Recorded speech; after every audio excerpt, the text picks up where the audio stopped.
The night my husband died, I thought I'd buried every part of myself with him, especially the part that craved touch. But then his best friend, Adam, started showing up. Not just with flowers for the grave, but with quiet glances that lingered, hands that brushed too close, and a voice that made my skin hum. It started innocent, a shared drink, a memory, a laugh. But one night, he whispered, "You don't have to be alone tonight." That's when I crossed a line I can never uncross. My husband's grave was still fresh, and so was my guilt. It had been nearly 2 years since I lost Michael. The world had carried on as if nothing had happened. But for me, time had split into 2 parts, before and after him. I still slept on my side of the bed, cooked too much food, and left the bathroom light on because he used to say he liked the glow at night. The grief was quiet now, not the kind that knocked the wind out of me anymore, but the kind that settled in my bones like a constant ache. I lived in a small suburb outside of Portland, in the same house Michael and I had bought 10 years ago. The neighbors had changed. Friends had drifted. But one person who always checked in was Jason, Michael's closest friend since college. They'd served in the military together. And even after they both left the service, their bond never faded. Jason was there when Michael proposed to me. He was the best man at our wedding. And he was the first person at the hospital when Michael got sick. After the funeral, Jason stayed close, not in an overbearing way, but quietly dependable. He would bring groceries, mow the lawn when he saw it getting out of hand, and text me every Sunday to ask if I needed anything. At first, I thought it was just his way of honoring Michael, of staying loyal to his memory. But slowly, our dynamic changed. One rainy afternoon in February, I was trying to change a ceiling light bulb and nearly fell off the step stool. Jason had shown up unannounced, something he'd never done before, and caught me mid-stumble. He steadied me, hands on my waist, and for a second longer than necessary, neither of us moved. His eyes searched mine, not in a romantic way, but in a concerned, intense silence that made me forget what I was doing. "Are you okay?" he asked, his voice unusually soft. "Yeah, just clumsy today." He chuckled but didn't let go right away. That was the moment I started to notice him, not as Michael's best friend, but as a man. Jason was nothing like Michael. Where Michael had been quiet and reserved, Jason was straightforward and witty. He had a rough edge from his years in the service, but he was also kind and observant in ways that caught me off guard. He remembered how I took my coffee, always brought dark chocolate when I had a bad week, and even asked about the garden Michael and I used to tend together. One evening, after helping me fix a leaky kitchen faucet, Jason stayed for dinner. We ate spaghetti on the back porch, and as the sun dipped behind the trees, I realized I was laughing for the first time in a while. It felt foreign and familiar all at once. He told me stories about him and Michael in their younger days. How they once got caught sneaking into a dorm to prank a professor. How Michael had almost missed my wedding because Jason dared him to try surfing the morning of. I laughed so hard I cried. And then I cried because I missed Michael. Jason just sat with me, held my hand and didn't say a word. The weeks blurred after that. Jason came around more often. Sometimes just for a quick chat, sometimes to help with chores. It felt natural, easy. But there were moments when our comfort with each other bordered on something else. His hand resting on my back a little longer. A glance that lingered. Conversations that dipped into personal territory neither of us had dared to enter before. One night, we watched an old movie in the living room. I fell asleep with my head on his shoulder. When I woke up, it was past midnight and he was still there, wide awake, looking at the flickering credits on the screen. I apologized, pulling away, but he stopped me with a gentle touch on my wrist. "It's okay," he said. I don't mind. That moment lingered with me for days. Still, I felt guilt. I questioned what this was turning into. Was I betraying Michael's memory? Was Jason using our shared grief as a bridge into something that shouldn't be? Or was it just two lonely people finding comfort in each other? It all came to a head one weekend when a storm rolled through and knocked out the power. Jason called to check in, and without hesitation, he said, "I'm coming over." He brought flashlights, batteries, and a bottle of red wine. We lit candles, played cards by lantern light, and for a few hours, the world outside vanished. The rain pounding the roof, the soft glow of candles, it all felt too intimate, too dangerous. But I didn't stop it. When I went to bed that night, I left my door cracked open. Not on purpose, or maybe exactly on purpose. I listened for his footsteps, my heart pounding. But he never came upstairs. The next morning, I found him asleep on the couch, his large frame curled under a throw blanket. He looked peaceful. I stood there longer than I should have, watching him breathe, wondering what I was doing and what I wanted to do. Was this grief? Was this healing? Or was it the beginning of something else entirely? The more time I spent with David, the more complicated everything became. What started as simple companionship had begun to feel like something else. I noticed the small things first. How my skin would tingle when his hand brushed against mine. How my heart skipped a beat when he leaned in to speak softly. How I caught myself wondering what it would feel like if he kissed me. And then there were his eyes, those steady, warm eyes that lingered too long on mine. Eyes that used to hold memories of my husband, but now seemed to reflect something else entirely. I tried to ignore it. I told myself I was imagining things, that I was just vulnerable, lonely, craving any form of comfort after so much grief. But deep down, I knew better. David was looking at me differently. And I was responding in ways that would have shocked the version of myself from just a few months ago. Then one night, everything shifted. It had been raining all day. Those soft melancholic spring showers that made everything feel more intimate, more still. David had offered to come by and help clean the gutters, but we ended up just staying inside. I made us tea. We watched an old movie, Casablanca, of all things. And as the closing credits rolled, we sat in silence, the kind that was filled with unspoken words. He looked over at me and said, "You know, sometimes I feel like Mark would want me to be here for you in more ways than just a friend." My breath caught in my throat. I stared at him, unsure what to say. The words hung in the air, suspended by tension so thick it felt like a string could snap between us at any moment. I finally managed to whisper, "Do you really think that?" David nodded slowly. "I do, but only if you want that too. I don't want to overstep." Overstep. That word echoed in my mind. What would Mark think if he saw us now? His best friend, his wife, sharing late-night conversations, emotional intimacy, the kind of closeness I hadn't felt since the day I lost him. And yet, a traitorous part of me wanted to know what would happen if I said yes. I didn't respond. I just stood up, heart pounding, and told David I needed to go to bed. That night, I didn't sleep. I lay awake wrestling with guilt and desire. David gave me space, but his eyes still searched mine for some kind of answer. I avoided him, dodging calls, skipping our usual coffee meetups, shutting my front door a little too quickly. But avoidance couldn't last forever. The dam finally broke the following weekend. I was cleaning out the attic. One of those spontaneous grief-fueled bursts of productivity.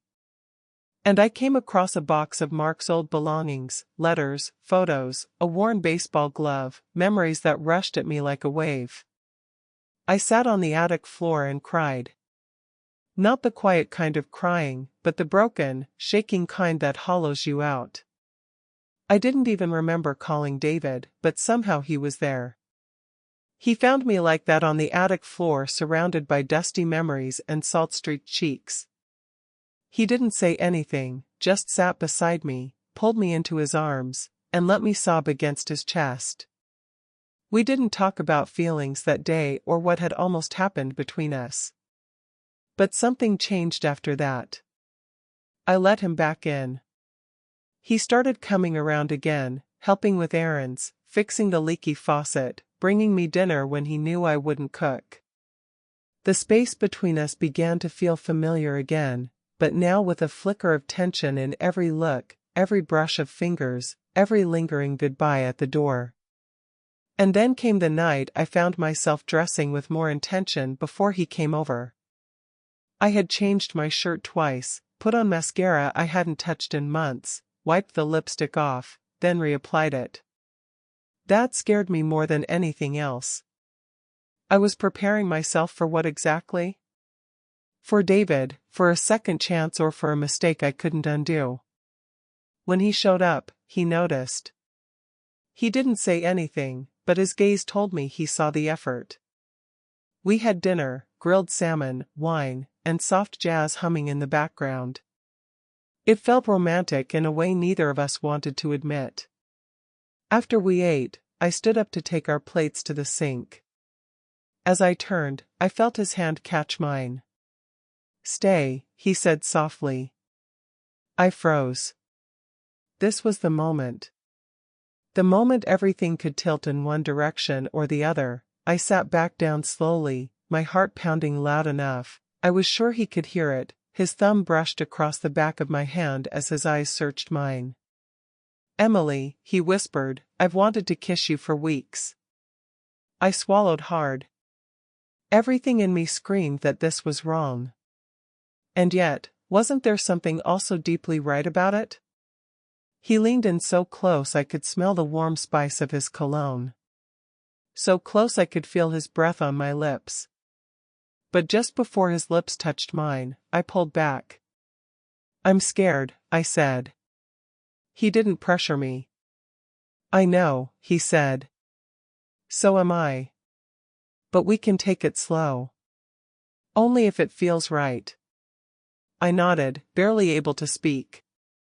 Because for the first time in what felt like forever, the ache in my chest didn't feel quite so lonely anymore. It was well past midnight when I finally turned off the lights and slipped under the covers. The chill of the sheets clinging to my skin. My heart was still racing from the evening's events. Matt's touch on my waist in the kitchen. His eyes on mine as he asked if I'd been lonely. I couldn't stop replaying those seconds, trying to decode his expression, his tone, the way his body leaned toward mine just enough to feel intentional. And then there was the look he gave me before heading to the guest room. It wasn't confusion, it was restraint. I lay in the dark, restless, flipping from side to side. I wasn't foolish. I knew the thin line we were towing. Matt had been my husband's best friend for over 15 years. He was with us through Michael's battle with cancer, there at the hospital the night he passed, helping carry the casket at the funeral. He'd seen me at my worst, at my most broken. And yet, when I closed my eyes that night, it wasn't memories of Michael I saw. It was Matt's hands on the back of my chair, his voice low and warm, the smell of his cologne lingering on my skin after he brushed past me. I tossed the blanket aside and stood, wrapping my robe around myself. Maybe a glass of water would help. Maybe I just needed to breathe. The hallway light was off and the house was quiet. I walked barefoot through the hardwood floors, the sound of the grandfather clock ticking in the living room, the only thing breaking the silence. But when I reached the kitchen, I froze. Matt was there.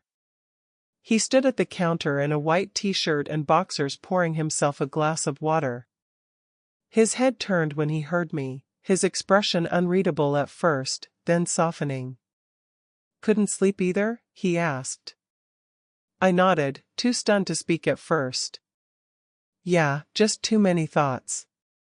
He handed me the glass he'd just filled. Our fingers touched barely, and yet that 1 second felt like it stretched forever. Sit with me, he said gently. We moved to the living room, the only light coming from the moon filtering through the curtains. We sat on the couch, just close enough that our shoulders touched. I pulled my robe tighter, suddenly very aware of how thin it was.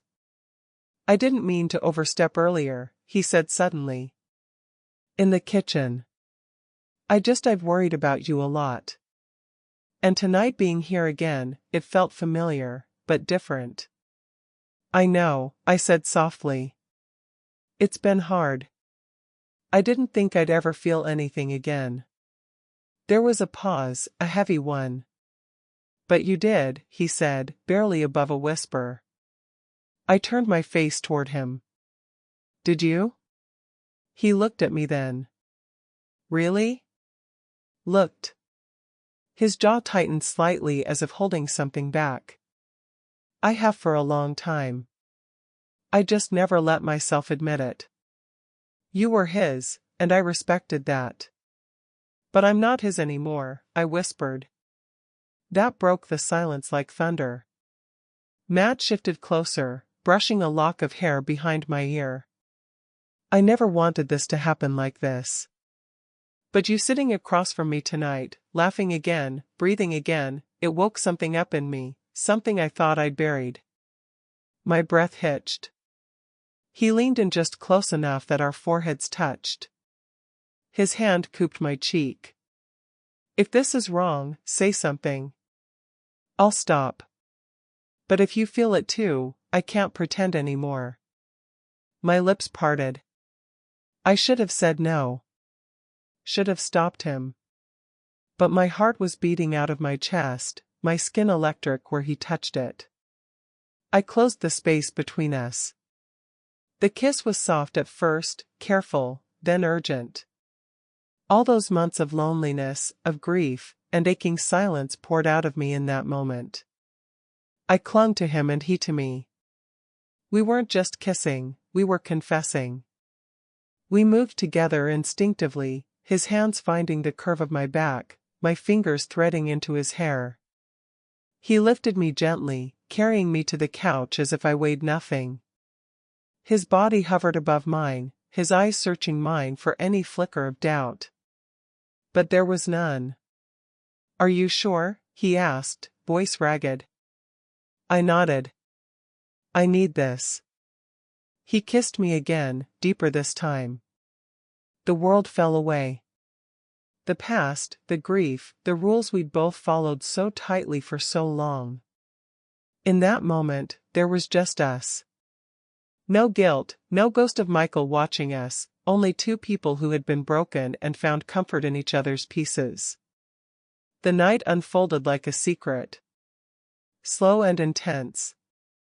There were moments we paused, hands tangled, eyes locked, rediscovering how it felt to be seen again, wanted again.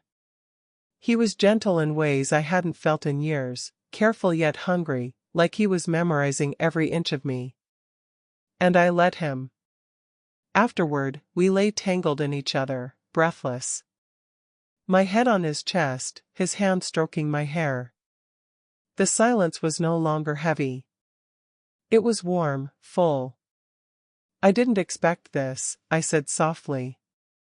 Neither did I, he murmured. But I don't regret it. Not even a little. I lifted my head to look at him. What now? He paused. We take it one step at a time.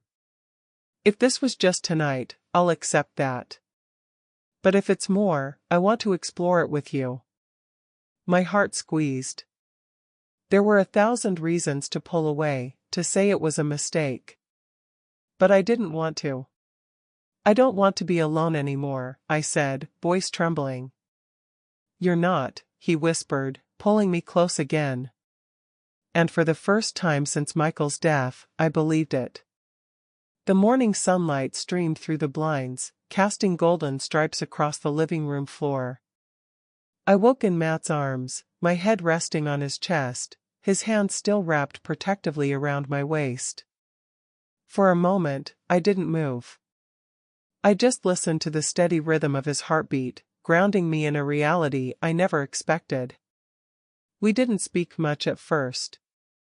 There were no grand declarations, no sudden promises, just quiet understanding. Matt made coffee while I sat at the table in one of his shirts, the scent of last night still lingering in the air. When he placed the mug in front of me, he smiled, soft, unsure, but hopeful. What we did? I started, my voice barely a whisper. Do you regret it? He shook his head instantly. No. Do you? I looked down at my hands, then back at him. No, it felt right, even if it was unexpected. The next few weeks were cautious. We talked, really talked about Michael, about grief, about boundaries, and what came next. Matt didn't try to replace Michael, and I didn't try to force something that wasn't real. We simply let it unfold. Some people might judge us, say we crossed a line. But love doesn't follow rules, especially when healing is involved. Matt didn't just fill the silence Michael left behind. He helped me rediscover myself in it. And for the first time in years, I wasn't just surviving. I was living again with him.